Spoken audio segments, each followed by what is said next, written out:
informações e você falava justamente dessa peça, né? Essa tapeçaria de Burle Marx, que está sendo restaurada. Nós vamos acompanhar aqui as imagens, presidente Lula, acompanhado ali do ministro Luiz Roberto Barroso, do STF, também do presidente do Senado, Rodrigo Pacheco, apresentando aqui um exemplar da Constituição brasileira. Diante de desafios e adversidades, a democracia destaca-se como um farol de esperança e estabilidade. Essa ação não apenas reforça a ideia de prestação de contas, mas também ressalta a capacidade da sociedade em corrigir seus rumos e fortalecer as instituições democráticas. Neste momento, convidam-se as autoridades a dirigirem-se da tapeçaria de Burle Marx até o palco.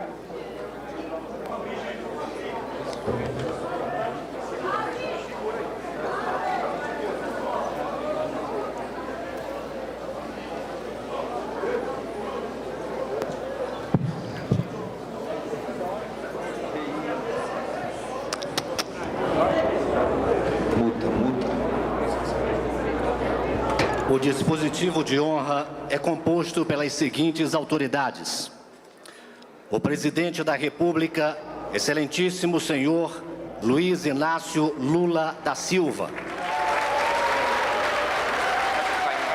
o presidente do Congresso Nacional, excelentíssimo senhor senador Rodrigo Pacheco, o presidente do Supremo Tribunal Federal, excelentíssimo senhor ministro Luiz Roberto Barroso, o vice-presidente da República, excelentíssimo senhor Geraldo Alckmin, o presidente José Sarney,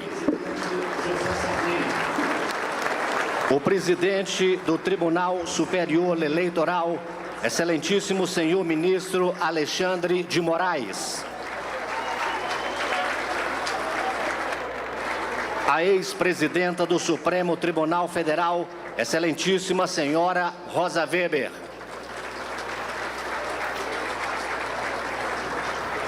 o procurador-geral da República, excelentíssimo senhor Paulo Gonet,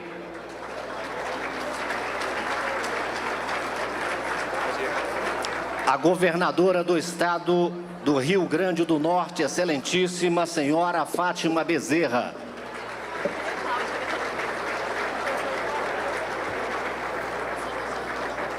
o vice-presidente do Senado Federal, excelentíssimo senhor senador Veneziano Vital do Rego,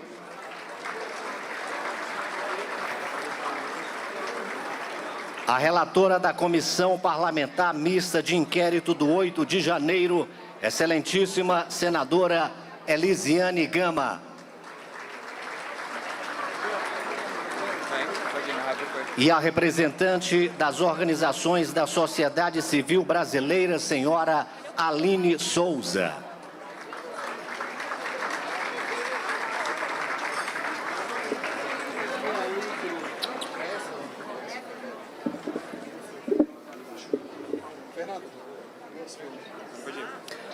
Agora,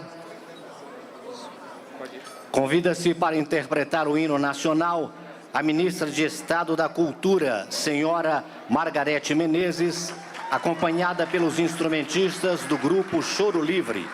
Pedimos a todos que se coloquem em posição de respeito.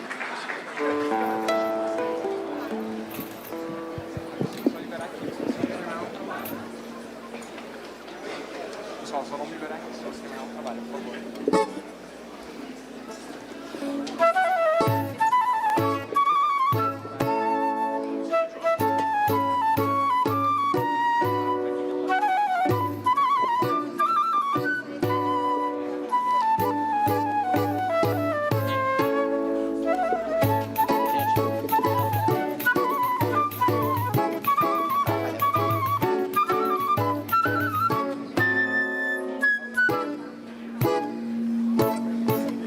Ouviram do Ipiranga as margens plácidas de um povo heróico brado retumbante. E o sol da liberdade em raios fúlgidos brilhou no céu da pátria nesse instante. Se o penhor dessa igualdade conseguimos conquistar com braço forte, em teu seio, ó liberdade, desafia o nosso peito à própria morte. Ó pátria amada, idolatrada, salve, salve. Brasil, um sonho intenso, um raio vívido de amor e de esperança, a terra desce. Se em teu formoso céu risonho e límpido, a imagem do cruzeiro resplandece, gigante pela própria natureza. És bela, és forte, impávido colosso, e o teu futuro espelha essa grandeza. Terra adorada, entre outras mil, és tu, Brasil, ó pátria amada. Dos filhos deste sol és mãe gentil, pátria amada, Brasil.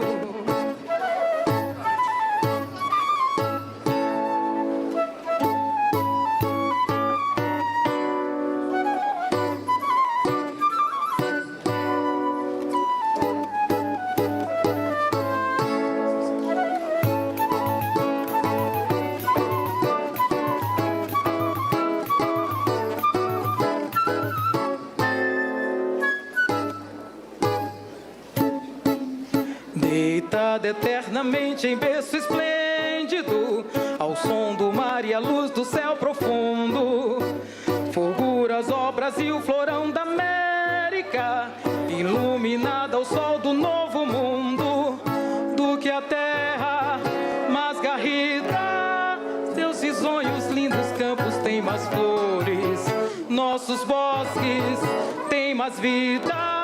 Nossa vida no teu seio, mais amores. Ó pátria amada, idolatrada, salve, salve. Brasil, um cor eterno, seja símbolo. O lábaro que ostentas estrelado. E diga ao verde louro desta fama, faz o futuro e glória no passado. Mas segues da justiça clara.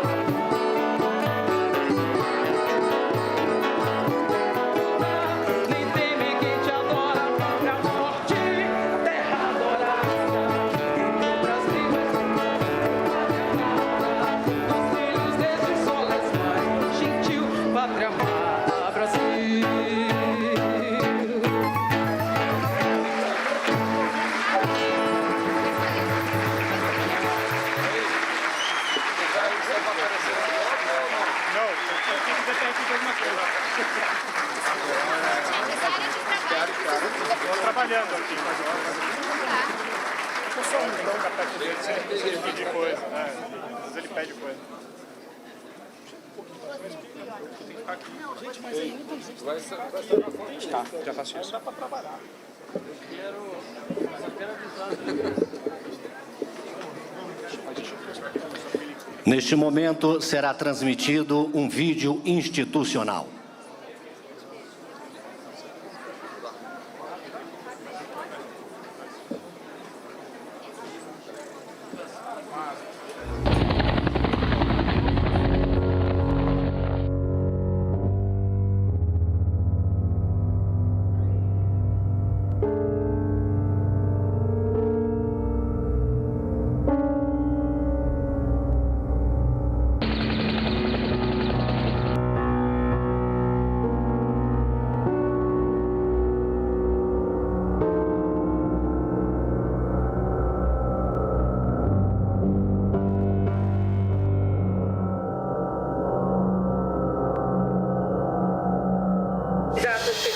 Em Brasília, depredaram o Palácio do Planalto, arremessados da rampa, invadiram as sedes dos três poderes, Palácio do Planalto, Congresso Nacional e Supremo Tribunal Federal.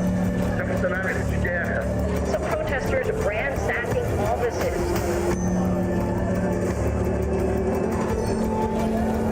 Não permitir que o povo brasileiro esqueça, dia 8 de janeiro de 2023, um grupo de pessoas irresponsáveis resolveu dar um golpe nesse país.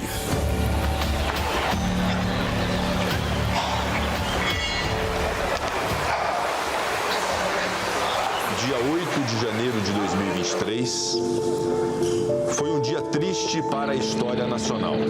Assistimos consternados aos atos de vandalismo de uma minoria inconformada com o resultado eleitoral. Brasília foi atacada. Não destruíram o espírito da democracia. Não foram e jamais serão capazes de subvertê-lo, porque o sentimento de respeito pela ordem democrática continua e continuará a iluminar as mentes e os corações dos juízes desta Corte Suprema.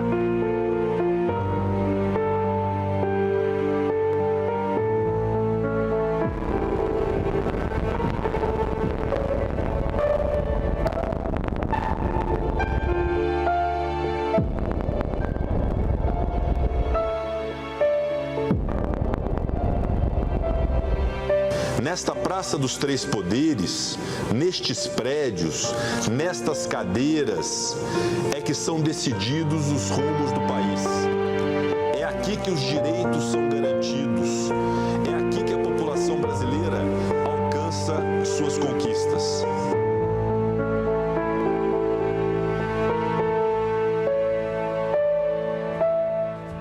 Que os inimigos da liberdade saibam que no solo sagrado deste tribunal, o regime democrático, permanentemente cultuado, permanece inabalável. A democracia prevalecerá.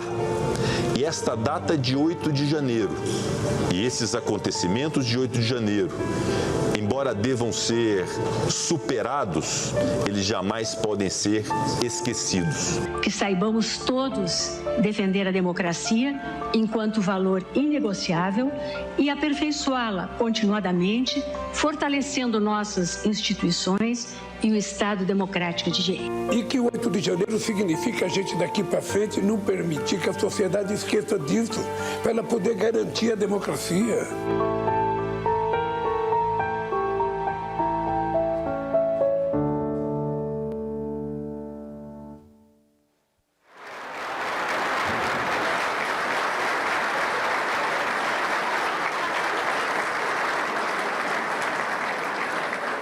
Convida-se agora, neste momento, para fazer uso da palavra a governadora do Estado do Rio Grande do Norte, senhora Fátima Bezerra.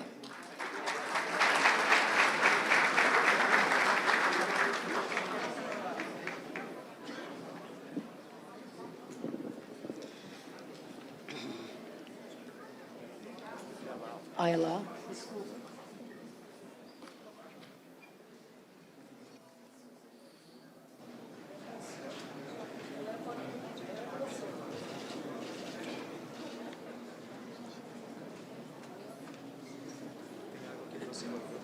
Tá. E é porque, honrosamente, eu já integrei esta casa, mas é emoção.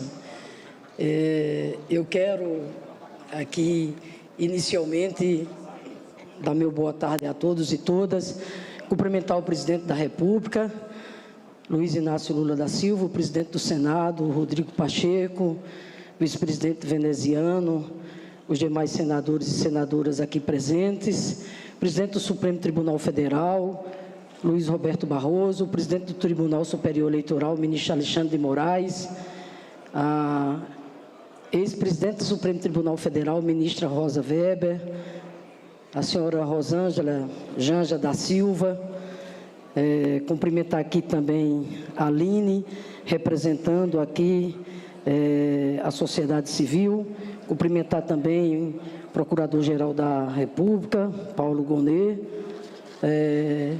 cumprimentar aqui também a senadora Elisiama. Quero aqui, em nome da governadora Raquel Lira, de Pernambuco, e da governadora em exercício, Celina, do Distrito Federal, saudar os demais governadores, a quem represento honrosamente nesse ato.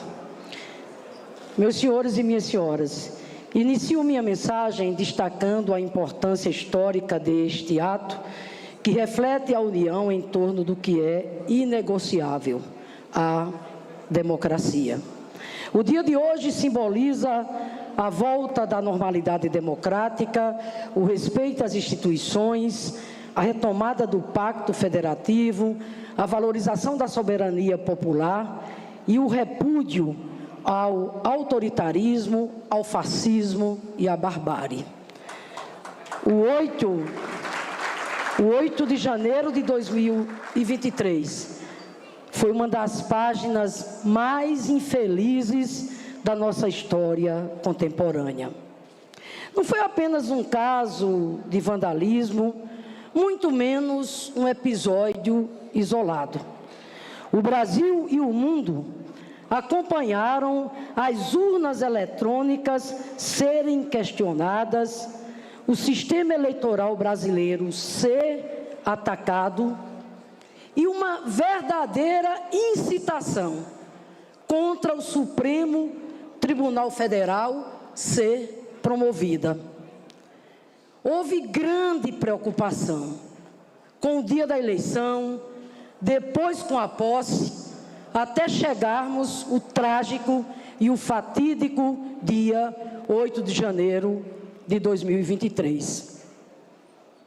Há um ano, vivemos o dia da infâmia, como disse a querida ministra Rosa Weber. A truculência e a incivilidade puseram à prova o regime democrático no país, promovendo cenas que nunca sairão de nossas memórias. Mas que bom estarmos aqui hoje para dizer que a democracia venceu, resistiu e venceu. Com prejuízos financeiros expressivos, a perda irreparável de itens históricos, mas preservando o valor fundamental da vida em liberdade. A democracia tem como essência a pluralidade de ideias e de pensamentos, mas deve ser alicerçada num bom diálogo e em valores como respeito, tolerância, verdade e espírito público. Nossa democracia, em constante processo de construção, saiu inabalada, fortalecida e vitoriosa. Mas precisamos estar atentos e vigilantes. E é necessário, sim, a responsabilização e a devida punição aos que ousaram tentar destruí-la.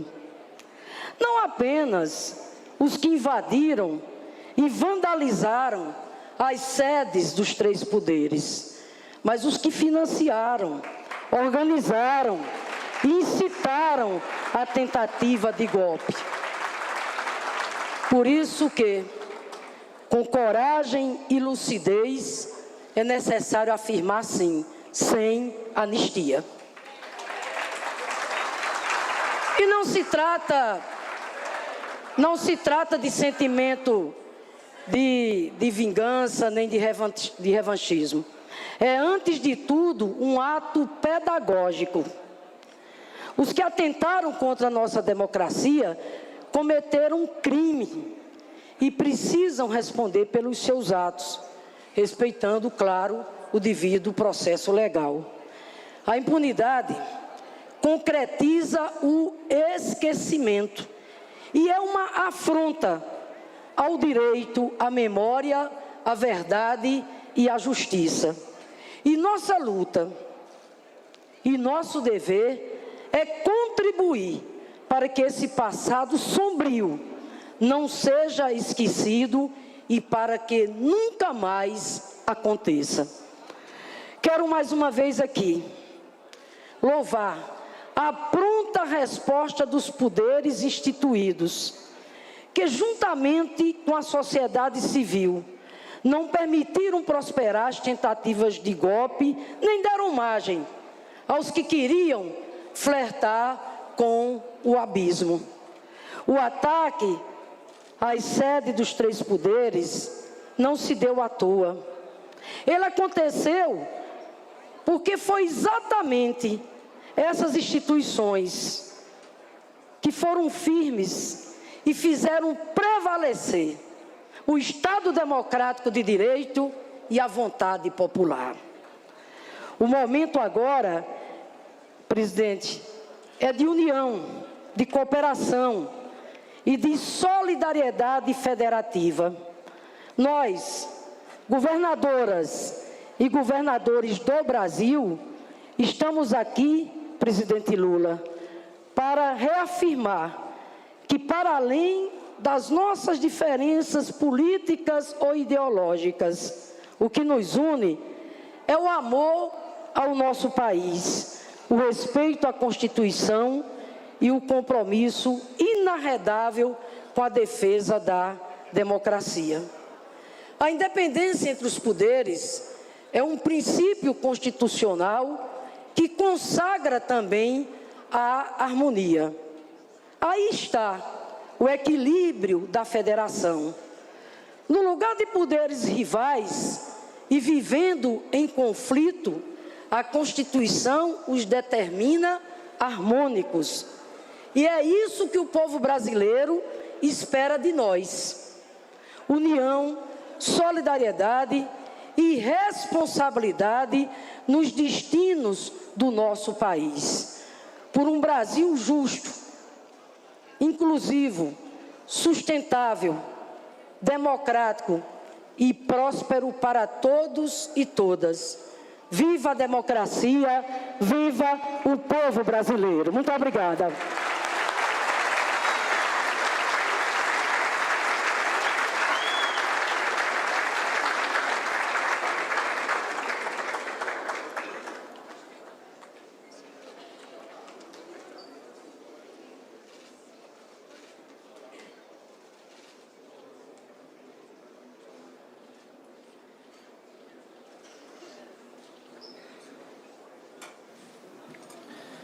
Com a palavra, neste momento, o Procurador-Geral da República, excelentíssimo senhor Paulo Gonet.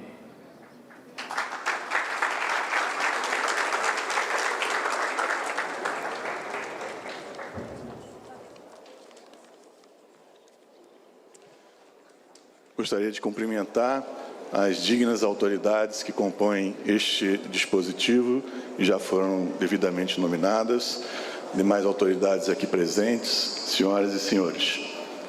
É bem conhecida e está talhada em mármore de prédio de arquivos históricos a frase lançada por um personagem de um dos maiores escritores universais. A frase é: o que é passado é prólogo. A frase nos desperta o aviso de que o que passou é sinal do que pode vir a ser.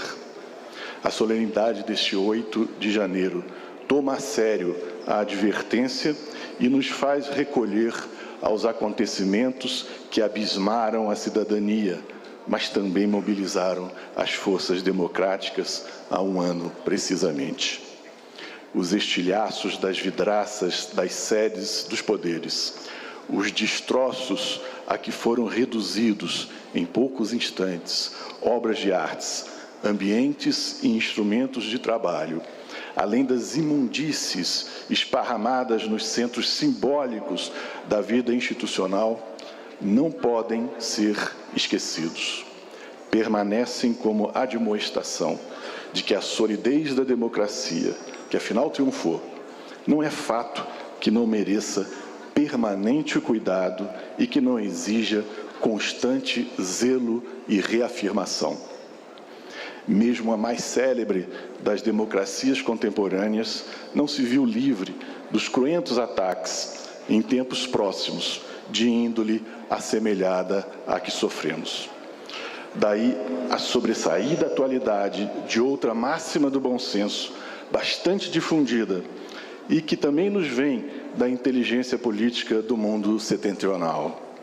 Ali, a modo de conclamação, é-nos imposto à consciência que o preço da liberdade é a eterna vigilância. Se é controversa a autoria, a frase do século XVIII se mostra de permanente valia no que expressa. na medida em que hoje não se compreende liberdade sem regime democrático. Há que estar sempre vigilante para que a democracia não só sobre perante acometimentos de ímpeto autoritário. Essa vigilância para o Ministério Público consiste em reagir ao que se fez no passado, também para que se recorde que atos de violência contra a democracia hão de ter consequências penais para quem quer que a eles se dedique. Não deve causar surpresa, mas deve ser visto como sinal de saúde da democracia que pessoas de não importa que status social venham a ser responsabilizadas pela prática de atos hostis ao regime político democrático. É o próprio povo, por meio das leis concebidas por seus representantes eleitos, quem impõe que sejam tratadas como crime as inadmissíveis instigações e insurgências contra a democracia. Portanto, é o próprio povo que situa no grau máximo do repúdio social como crime atitudes desse jaez. Da mesma forma como não tolera outras tantas vilezas que abalam o cotidiano seguro e a tranquila convivência social. Cabe ao Ministério Público o que já vem sendo feito há um ano: apurar a responsabilidade de todos e propor ao Judiciário os castigos merecidos. Essa é a nossa forma de prevenir que o passado que se lamenta não ressurja recrudescido e venha desordenar o porvir. Atentos sempre para que o passado é prólogo. Essa é também a parte que nos compete, na vigilância para que a liberdade sempre prospere. Muito obrigado.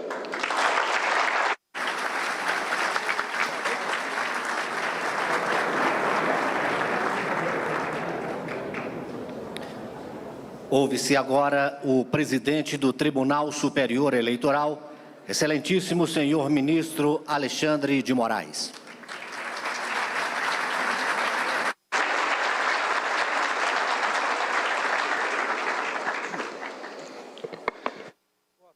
Boa tarde a todos.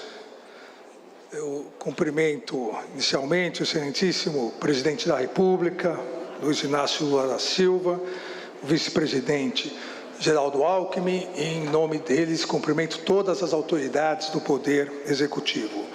Cumprimento o senador Rodrigo Pacheco, em seu nome, todos os parlamentares, senadores e deputados federais aqui presentes.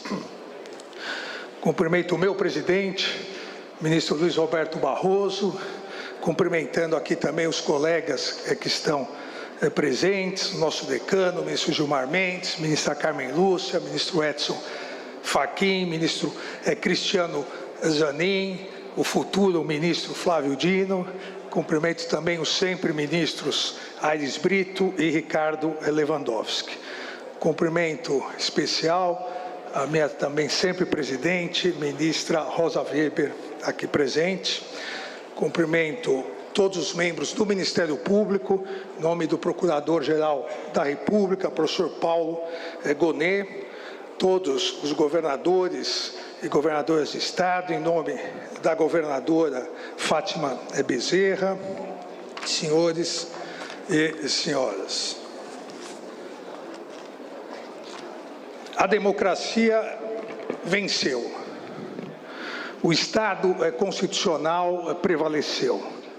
Nesse 8 de janeiro, um ano após a frustrada tentativa de golpe de Estado, me parece necessário reafirmarmos 3 importantes questões. Uma em relação ao passado, uma em relação ao presente e uma em relação ao futuro. Em relação ao passado, não só é o momento de reafirmação da solidez, da resiliência da República Brasileira e da força de nossas instituições, mas também de celebrar a união de todas as autoridades dos 3 poderes em torno da Constituição e em defesa da democracia ocorrida há um ano atrás. Presidente Lula,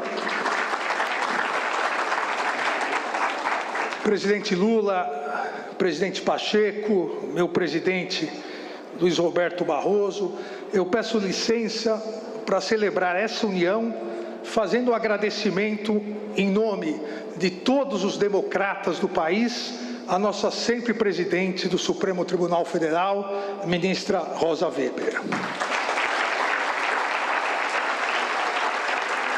Ela vai ficar brava comigo. Com coragem, firmeza, competência e genuíno senso de liderança, a ministra Rosa Weber nos conduziu serenamente na reconstrução física do Supremo Tribunal Federal, em tempo recorde e para a abertura do ano judiciário em 1º de fevereiro. Mas mais do que isso, a liderança da ministra Rosa Weber garantiu que o Supremo Tribunal Federal não deixasse de cumprir sua missão constitucional nem por um minuto sequer. Ministra Rosa Weber, no dia 9 de janeiro, convocou sessão virtual permanente durante todo o mês de janeiro. Ministra Rosa deixou bem claro a todos os golpistas que o Poder Judiciário é muito mais do que prédios, tijolos, mármore, construções. O Poder Judiciário é devoção à Constituição Federal. O Poder Judiciário é o trabalho do dia a dia de seus juízes, de suas juízas e de todo o corpo de servidores. O Poder Judiciário é, principalmente, a fé inabalável no Estado democrático de direito e na defesa dos direitos fundamentais. Presidente Rosa, a democracia permaneceu inabalada. Parabéns.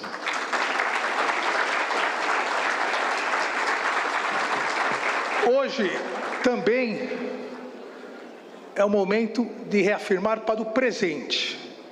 Reafirmar que somos um único país, somos um único povo e que a paz e a união de todos os brasileiros e brasileiras devem estar no centro das prioridades dos 3 poderes e de todas as instituições. Mas o fortalecimento da democracia não permite confundirmos paz e união com impunidade, apaziguamento ou esquecimento. Impunidade não representa paz nem união. Todos, absolutamente todos, aqueles que pactuaram covardemente com a quebra da democracia e a tentativa de instalação de um estado de exceção, serão devidamente investigados, processados e responsabilizados na medida de suas culpabilidades.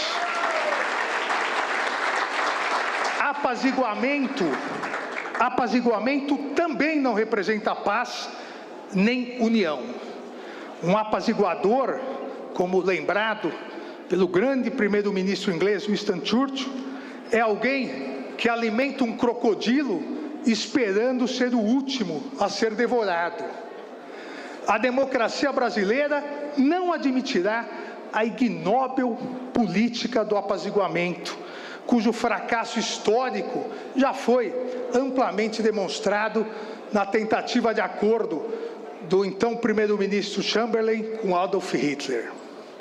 Esquecimento também, da mesma maneira, não significa nem paz nem união, pois ignorar tão grave atentado à democracia e ao Estado de Direito seria equivalente a encorajar grupos extremistas à prática de novos atos criminosos e golpistas. E, finalmente, hoje, também é o momento de olharmos para o futuro e reafirmarmos a urgente necessidade de neutralização de um dos grandes perigos modernos à democracia, a instrumentalização das redes sociais pelo novo populismo digital extremista.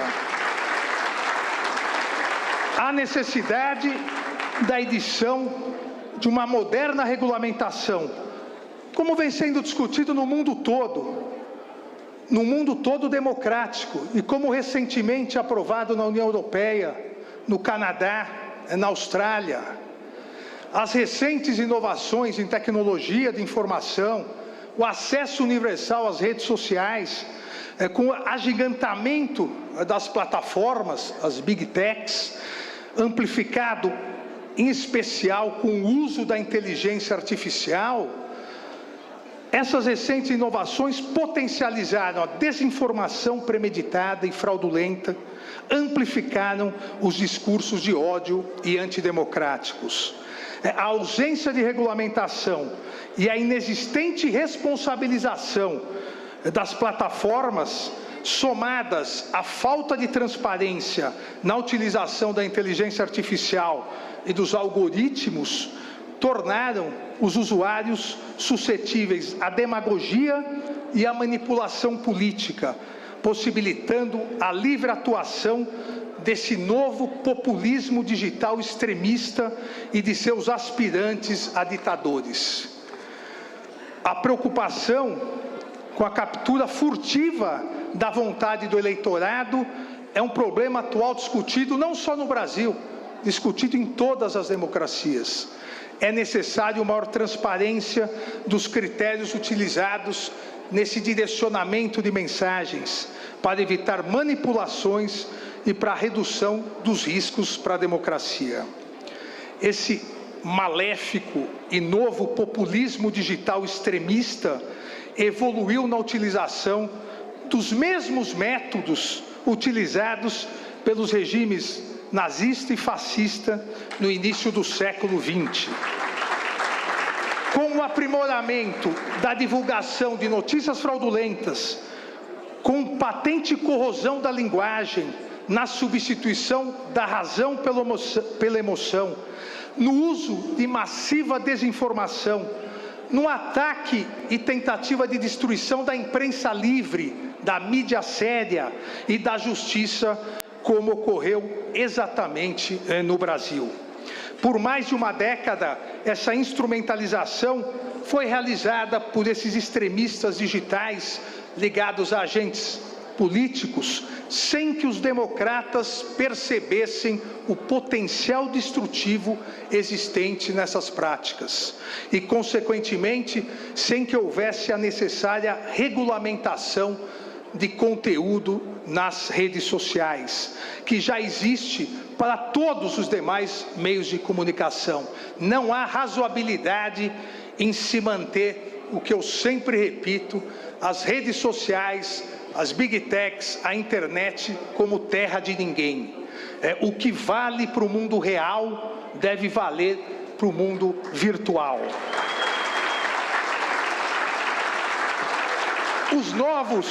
Os novos populistas digitais extremistas, inimigos da democracia, inimigos do Estado de Direito, instrumentalizaram as redes sociais, como nós vimos aqui exatamente há um ano atrás. Instrumentalizaram por omissão e ação, porque monetizam e ganham dinheiro em cima disso, buscando lucro, nada fizeram para impedir esse exponencial aumento do discurso de ódio, do discurso antidemocrático, das notícias fraudulentas. E se aproveitaram, lamentavelmente, da inércia das instituições democráticas na regulamentação. E esse novo populismo digital organizou sua máquina de desinformação, com a criação de milícias digitais que vem atuando sem restrições nas redes sociais, ferindo não só a democracia, mas a dignidade das pessoas, causando um aumento de morte de adolescentes por bullying digital. Nós, democratas, não podemos compactuar com a continuidade dessa ausência de regulamentação. O passado ensina o futuro. Nós precisamos regulamentar o maior instrumento de poder e de corrosão a democracia hoje existente, que é a desinformação via as redes sociais. Não podemos ignorar o poder político das redes sociais como o mais novo e eficaz instrumento de comunicação de massa e desinformação massiva pelas práticas desses grupos extremistas. Essa nova realidade exige a imediata regulamentação e a imediata interpretação por parte do Poder Judiciário de controle dessa desinformação. Repito, não só em defesa, mas principalmente em defesa da democracia e do Estado de Direito, mas também em defesa da proteção da dignidade da pessoa humana, pois é preciso atentar para a circunstância que essas novas tecnologias são instrumentos que podem e vêm sendo manipulados por quem controla as plataformas digitais ou por quem é capaz, tecnológica, política ou economicamente, de instrumentalizar esses novos meios digitais de manipulação. Tenho absoluta certeza que na defesa incansável da democracia, saberemos aprender as lições do passado, aplicando-as no presente e evitando que novas tentativas de golpe ocorram no futuro. Obrigado e viva a democracia!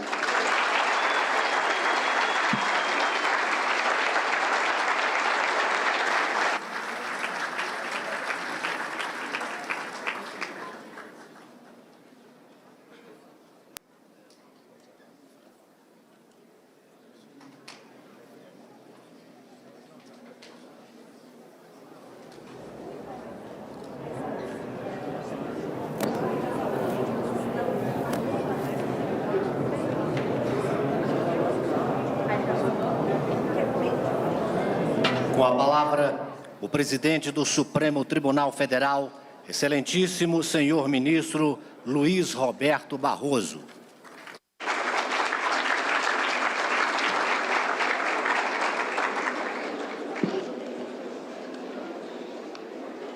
Boa tarde a todos, senhor presidente da República, Luiz Inácio Lula da Silva, senhor presidente do Senado, Rodrigo Pacheco, todas as autoridades integrantes da mesa, caros amigos.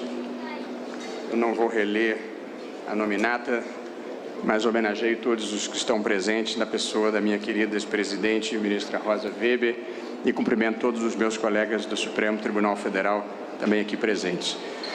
A história dos povos é feita de momentos emblemáticos, por vezes dramáticos e até devastadores. São esses episódios que definem o caráter de uma nação. E é a maneira como se reage a eles que vai determinar se a história vai andar para frente ou se vai retroceder. A depredação da sede dos três poderes no dia 8 de janeiro passado não foi um fato isolado, não foi um caso fortuito ou um mero acidente de percurso. Embora impressentido, foi um ataque meticulosamente preparado. O dia da infâmia foi precedido de anos de ataques às instituições, ofensas a seus integrantes, ameaças de naturezas diversas e disseminação do ódio e de mentiras. Banalizou-se o mal, o desrespeito, a grosseria, a agressividade, a falta de compostura. Passamos a ser mal vistos globalmente. Um Brasil que deixou de ser Brasil. Porém, a despeito de tudo, as instituições venceram e a democracia prevaleceu. A reação do presidente da República, do presidente do Senado, do presidente da Câmara, da presidente do Supremo, dos diferentes setores da sociedade civil e da imprensa, demonstrou que nós já superamos os ciclos do atraso. Já não há mais espaço na vida brasileira para quarteladas, quebras da legalidade constitucional ou descumprimento das regras do jogo. A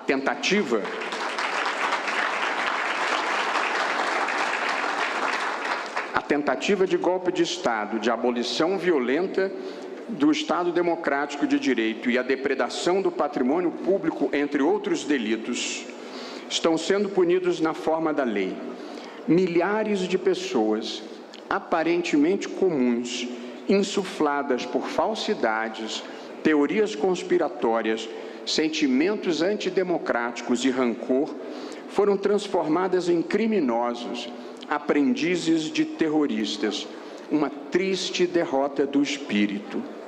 Como se evidenciou, a destruição física dos prédios não foi capaz de abalar o que cada um dos poderes simboliza: a vontade majoritária do povo, representada pelo Presidente da República e pelo Congresso Nacional, e a busca por justiça, representada pelo Supremo Tribunal Federal. Instituições humanas não são perfeitas, são passíveis de erros, de críticas e devem ter compromissos com o próprio aprimoramento. Por isso mesmo, numa democracia, todos são livres para expressar a sua opinião e para participar da vida pública conforme sua convicção.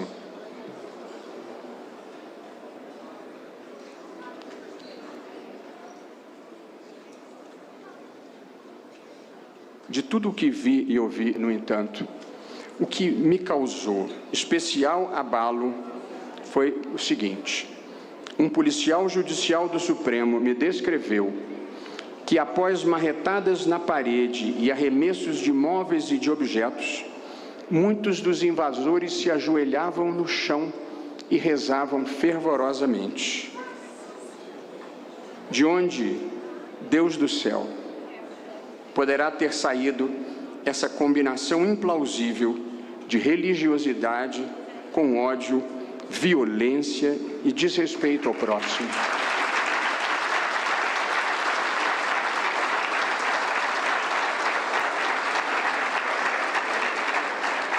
Que desencontro espiritual pode ser esse, que não é capaz de mínima distinção entre o bem e o mal, entre o estado de natureza e a civilização?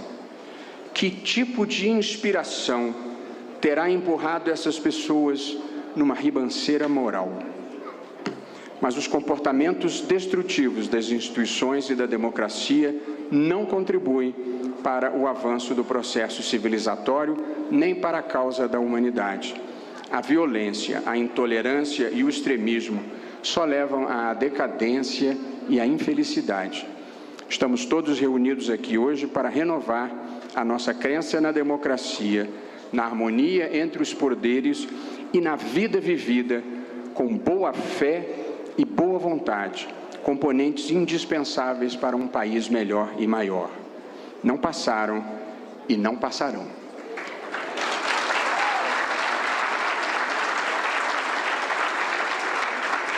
Aqui a história será diferente. A paz, o bem, o respeito ao próximo, a liberdade, a igualdade, a educação, a ciência, a proteção ambiental e a justiça social, esses sim são os ingredientes de um Brasil de todos.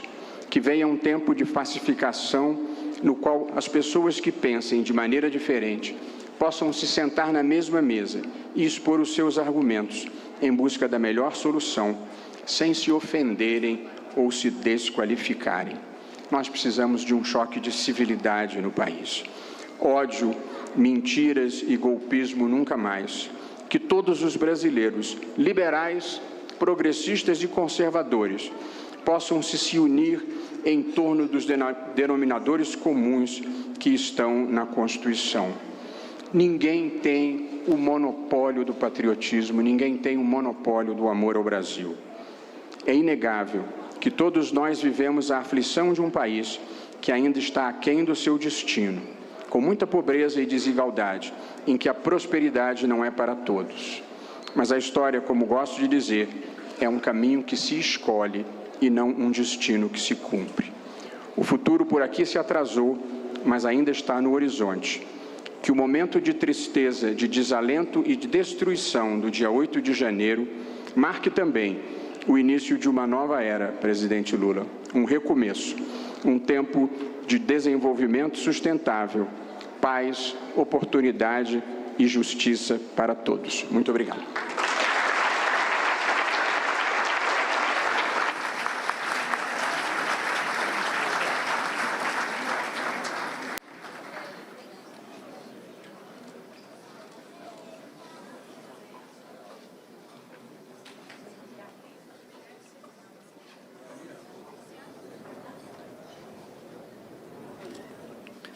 Ouve-se nesse momento o pronunciamento do presidente do Congresso Nacional, excelentíssimo senhor senador Rodrigo Pacheco.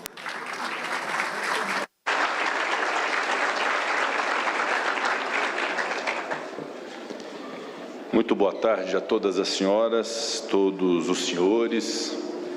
Com a permissão de meus colegas parlamentares, senadores e senadoras da República, deputados e deputadas federais, com a permissão também do nosso eterno presidente José Sarney, em nome do Congresso Nacional, eu saúdo de maneira muito especial o senhor presidente da República, Luiz Inácio Lula da Silva, o senhor vice-presidente da República, Geraldo Alckmin, o senhor presidente do Supremo Tribunal Federal, ministro Luiz Roberto Barroso,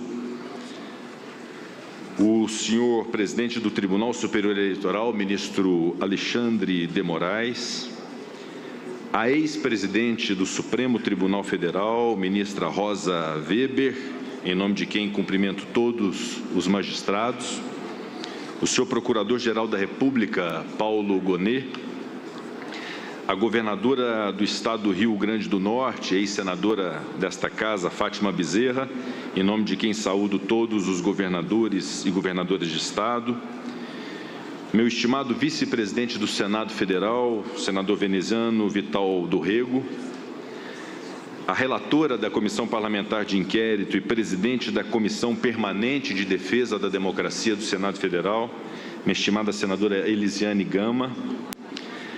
Saúdo a representante das organizações da sociedade civil brasileira, Aline Souza, em nome de quem cumprimento todos os representantes dos movimentos sociais aqui presentes, os senhores ministros de Estado, os senhores prefeitos municipais, os senhores parlamentares estaduais, me permito saudar o presidente da Assembleia Legislativa do meu estado de Minas Gerais, Tadeu Martins Leite, todos os nossos embaixadores e embaixadoras encarregados de negócio, na pessoa do embaixador Faro Ramos, embaixador de Portugal no Brasil.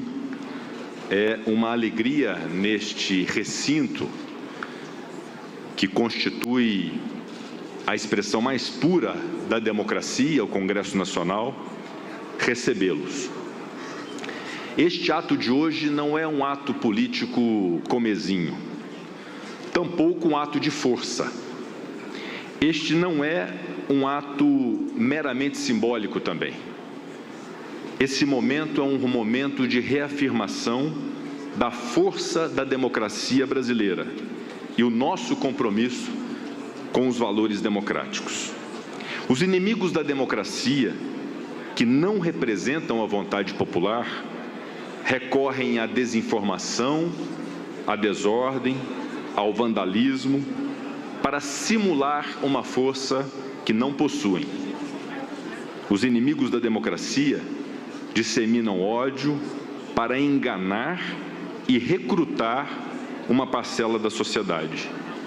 Os inimigos da democracia usam um falso discurso político para ascender ao poder, para neles se manterem de maneira ilegítima e para dissimular suas reais intenções. As instituições republicanas, por outro lado, são verdadeiramente fortes. Fortes porque respaldadas pelo mais elementar dos poderes, aquele que emana do povo. E quem tem força não precisa demonstrá-la de maneira vã. Quem tem força não recorre à bravata. Quem tem força tem o respaldo popular, tem o respaldo da lei e tem o respaldo da Constituição Federal.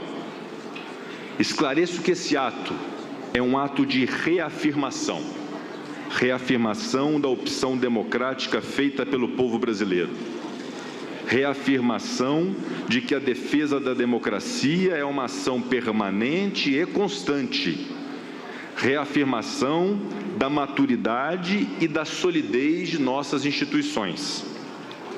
Um ano após os abjetos atos golpistas contra a sede dos três poderes, cá estamos, presidente Lula, presidente Barroso, representantes do Executivo, do Legislativo, do Judiciário, do Ministério Público, da sociedade civil, para celebrar a democracia brasileira.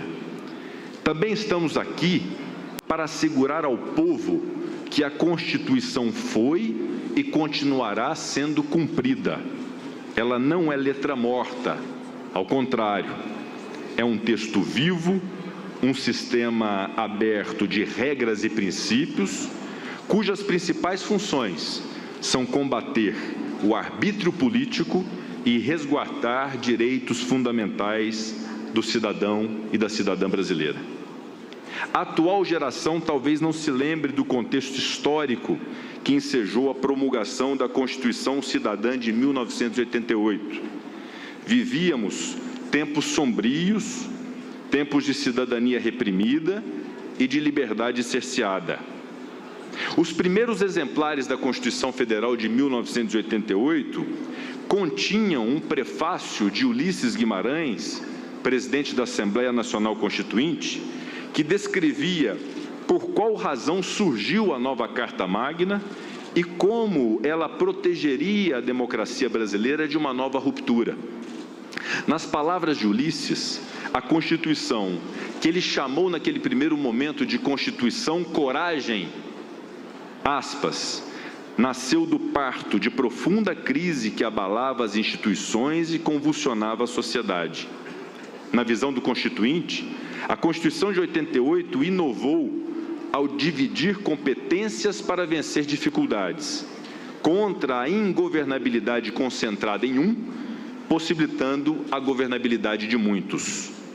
Ao final do prefácio, que representa uma verdadeira aula de constitucionalismo e história, Ulisses Guimarães concluiu, aspas, a Constituição durará com a democracia e só com a democracia sobrevivem para o povo a dignidade, a liberdade e a justiça. O ser humano somente pode ser livre quando há democracia. E a democracia somente existe, ministro Alexandre de Moraes, a democracia somente existe quando se respeita o processo eleitoral. Desqualificar e desacreditar o processo eleitoral não ofende apenas as instituições republicanas ou a justiça eleitoral. Ofende também, de uma maneira ainda mais grave, o povo brasileiro. Sob premissas falsas, golpistas desejavam invalidar o resultado das urnas. Para além dos prejuízos materiais, para além das depredações e da violência praticadas, inclusive nesse recinto onde aqui nós estamos, essa turba de criminosos que invadiu estas mesmas dependências desrespeitou a vontade popular manifestada pelo voto. Isso é absolutamente inaceitável. A lógica da democracia e a lógica da democracia representativa é justamente essa. Ao fim das eleições, aqueles que obtiverem mais votos exercerão o poder delegado pelo povo.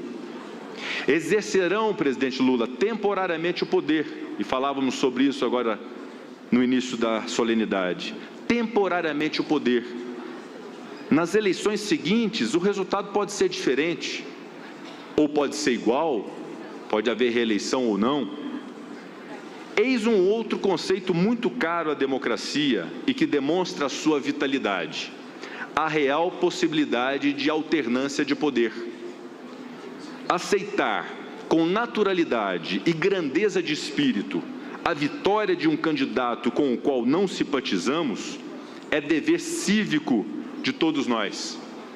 Isso não quer dizer que não possamos nos manifestar a discordância, eventual desagrado em relação às políticas de um governo. A oposição, aliás, faz parte da democracia. A oposição mantém viva a democracia. A Constituição garante a liberdade de expressão, a livre manifestação do pensamento vedado ao anonimato, os demais direitos das minorias, de modo que uma derrota nas urnas não significa a supressão política deste ou daquele grupo. Como sintetizou o professor Alberto do Amaral Júnior, a democracia é o governo da maioria com a proteção da minoria. Mas essa proteção não significa, definitivamente, que os insatisfeitos possam recorrer ao terror, ao caos, à intentona. Nada, absolutamente nada, justifica o que ocorreu em 8 de janeiro de 2023. Os poderes legislativo, executivo e judiciário souberam dar pronta resposta à ameaça. Para tanto, agiram com plena legitimidade popular, pois, ao contrário de golpistas, atuam de acordo com a Constituição. Neste ato em que se celebra a maturidade e a solidez de nossa República, digo a todos os brasileiros, no alto da posição de presidente do Congresso Nacional Brasileiro, que os poderes permanecem vigilantes contra traidores da pátria, contra essa minoria que deseja tomar poder ao arrepio da Constituição. De modo específico, afirmo que o Congresso Nacional é esteio seguro da democracia. Estaremos sempre abertos ao debate, estaremos sempre abertos ao pluralismo e ao dissenso, mas nunca toleraremos a violência, o golpismo, o exercício arbitrário de razões, o desrespeito à vontade do povo brasileiro. Há algo urgente que anda ao lado da defesa da democracia e que demanda igualmente nossa atenção, meus caros colegas parlamentares aqui presentes. Precisamos trabalhar para garantir o bem-estar da população brasileira.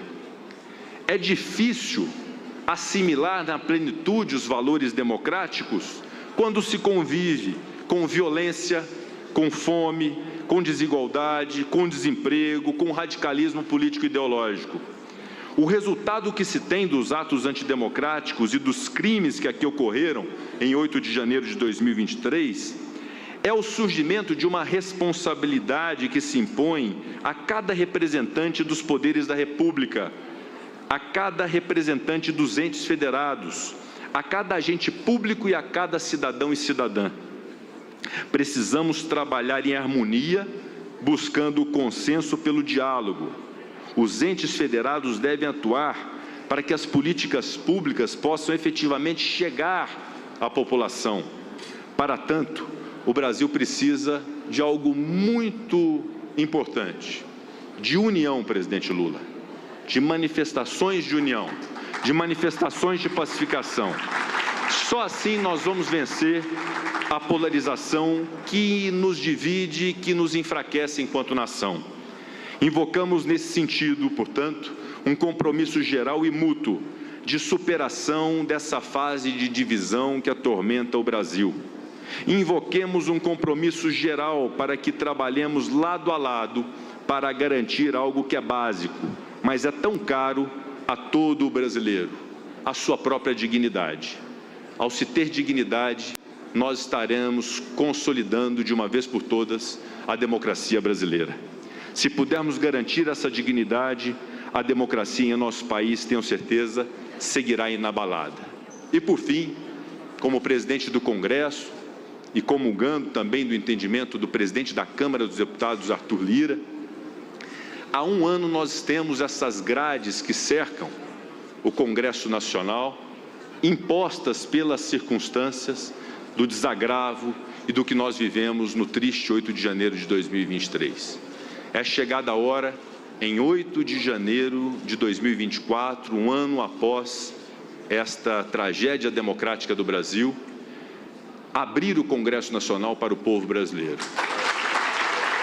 Retirar essas grades que circundam o Congresso Nacional, para que todos tenham a compreensão de que esta casa é a casa deles, é a casa do povo, é a casa de representantes eleitos, onde as decisões devem ser tomadas para o rumo do Brasil.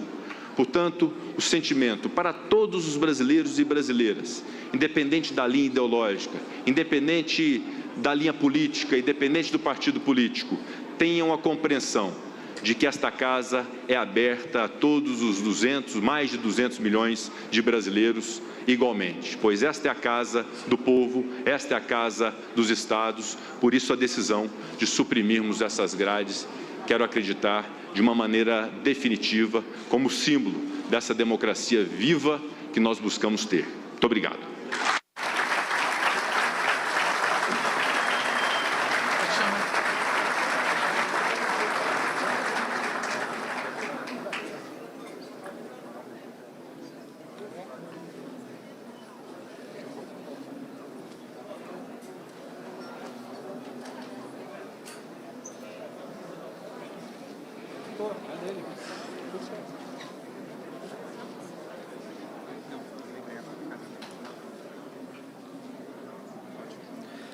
Com a palavra, o presidente da República, excelentíssimo senhor Luiz Inácio Lula da Silva.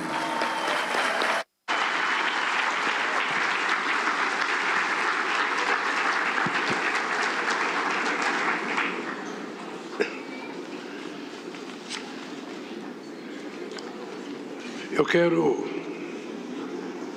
primeiro, cumprimentar a minha querida companheira Janja, cumprimentar a nossa querida Lu Alckmin, cumprimentar o meu querido vice-presidente da República, Geraldo Alckmin, e cumprimentar um homem que tem muito a ver com a consolidação do processo democrático brasileiro, que é o presidente José Sarney.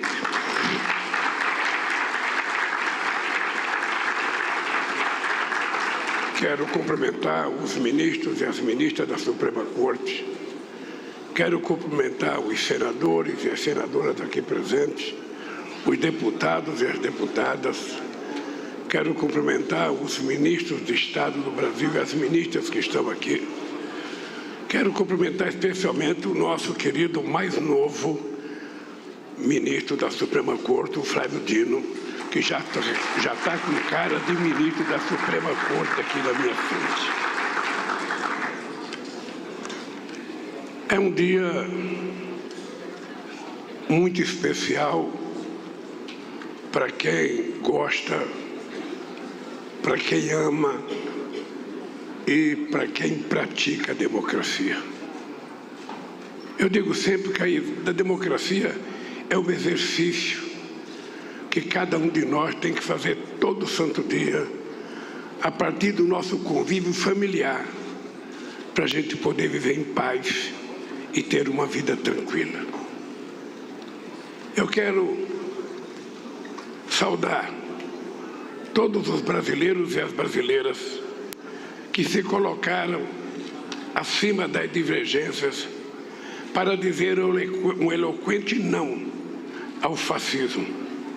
Porque somente na democracia a divergência podem coexistir com a paz. Quero fazer uma saudação especial a todos e todos que no dia seguinte à tentativa do golpe caminharam de braços dados do Palácio do Planalto até a Suprema Corte em defesa da democracia. Nunca uma caminhada tão curta teve tanto significado na história do nosso país.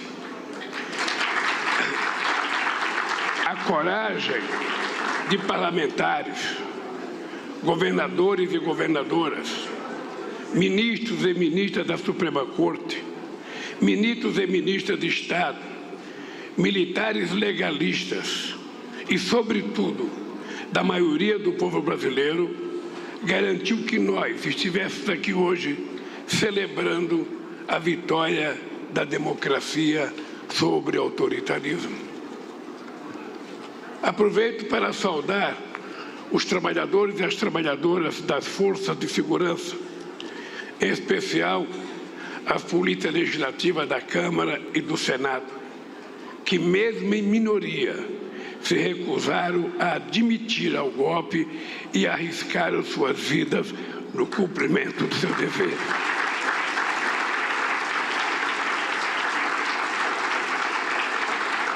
Eu disse ao presidente Pacheco que um dia eu gostaria de vir aqui pessoalmente cumprimentar as polícias do Senado pelo ato de coragem e responsabilidade que tiveram naquele fatídico 8 de janeiro. Se a tentativa de golpe destruídos, a vontade soberana do povo brasileiro, expressa nas urnas, teria sido roubada e a democracia teria sido destruída. A essa altura, o Brasil estaria mergulhado no caos econômico e social. O combate à fome e à desigualdade teria voltado à estaca zero.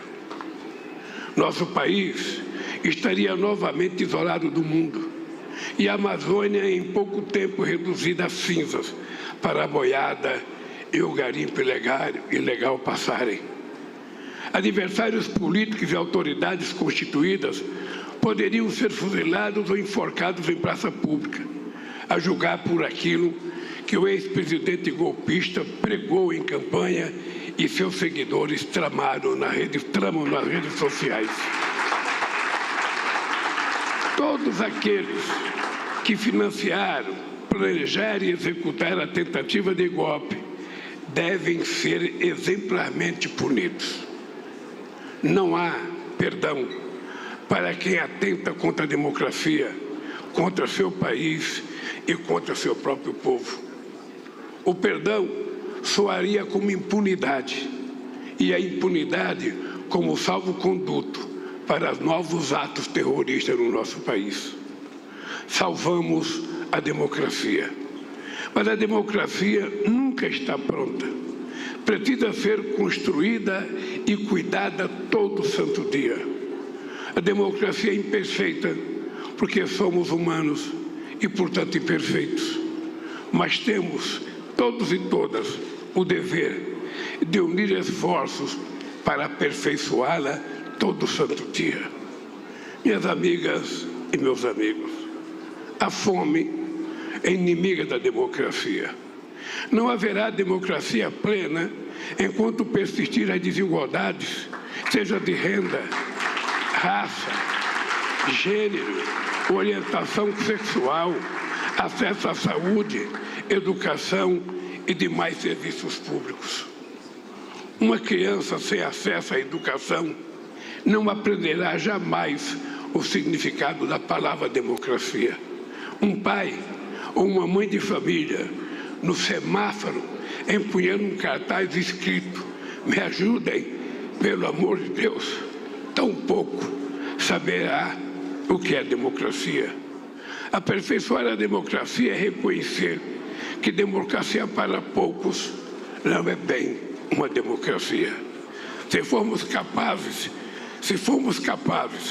de deixar a divergência de lado para defendermos o regime democrático, somos também capazes de nos unirmos para construir um país mais justo e menos desigual.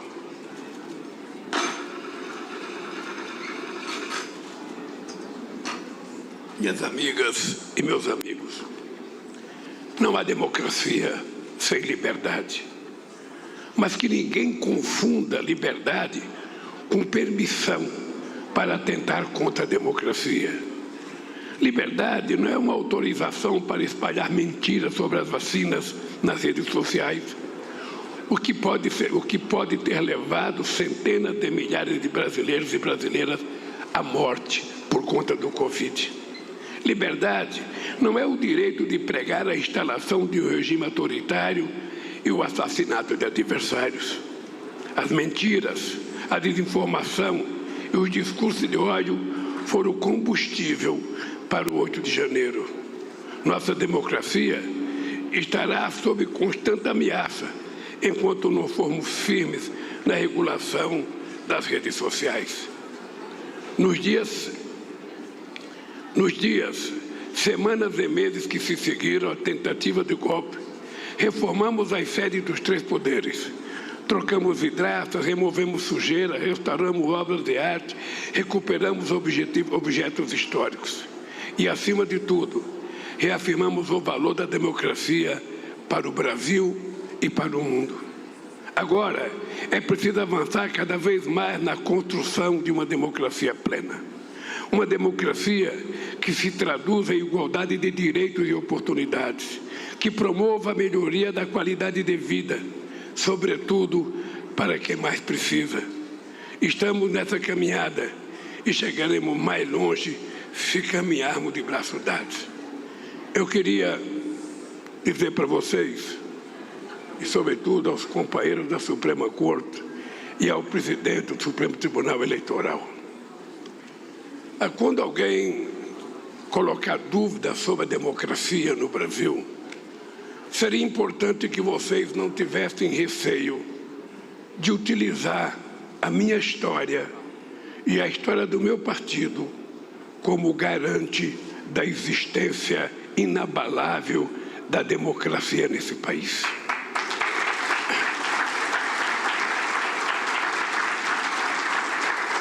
Desde 89, companheiro Haddad, eu disputo eleições nesse país. Aliás, aqui não tem ninguém que disputou tanta eleição como eu, e nem tão pouco que perdeu também tanta como eu, e nem tão pouco que ganhou tantas como eu. Essa é a grande arma de participar. Mas veja, eu fui para o segundo turno nas 3 primeiras eleições que eu participei. Depois eu ganhei as outras 4 eleições que eu participei. Tudo com voto eletrônico. Fomos em segundo em 2018, sabe, com voto eletrônico com o Haddad. E voltamos a ser primeiro em 2022 com voto eletrônico. A pergunta que eu faço é o seguinte: se houvesse possibilidade de falsificar as urnas eleitorais, será que eu teria sido tantas vezes para o segundo turno e seria eleito tantas vezes presidente da República? Será que nós teríamos conseguido eleger a Dilma Rousseff naquela campanha de 2014, num clima de guerra que foi estabelecido nesse país? As pessoas que duvidam das eleições e da legalidade da urna brasileira, por que perder as eleições? Por que não pede para o seu partido renunciar todos os deputados e senadores que foram eleitos, os 3 filhos dele que foram eleitos? Por que não renunciam em protesto à urna fraudulenta? É importante que a gente tenha clareza da importância da democracia. Eu, ministro Barroso, e meu querido presidente do Senado, em 85 eu dei uma declaração dizendo que eu não acreditava que um operário pudesse chegar à presidência da República pela via do voto. Eu achava impossível. 4 anos depois, eu fui para o segundo turno, tendo quase 47% dos votos do segundo turno. Aí eu pensei, dá para ganhar com a eleição. Tentei mais 3 vezes, perdi as 3 vezes, mas continuo acreditando, dá para ganhar, porque somente a democracia e somente o exercício da democracia pode permitir que um país do tamanho do Brasil tenha a primeira vez na sua história uma alternância de poder que permite que um metalúrgico chegue à presidência da República. Portanto, eu quero terminar o meu discurso renovando o que disse no meu discurso de posse neste mesmo Congresso Nacional. Viva a democracia e democracia sempre!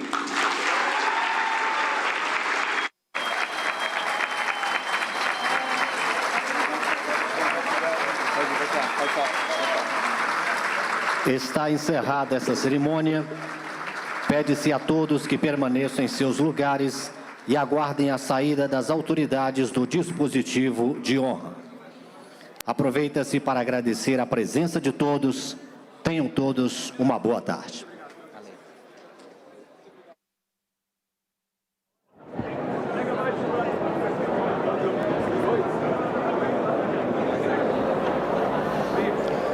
Tá Aí, você acompanhou conosco, direto do Salão Negro do Congresso Nacional, em Brasília, a cerimônia Democracia Inabalada, com a participação do presidente Lula e dos presidentes do Congresso e do Supremo Tribunal Federal.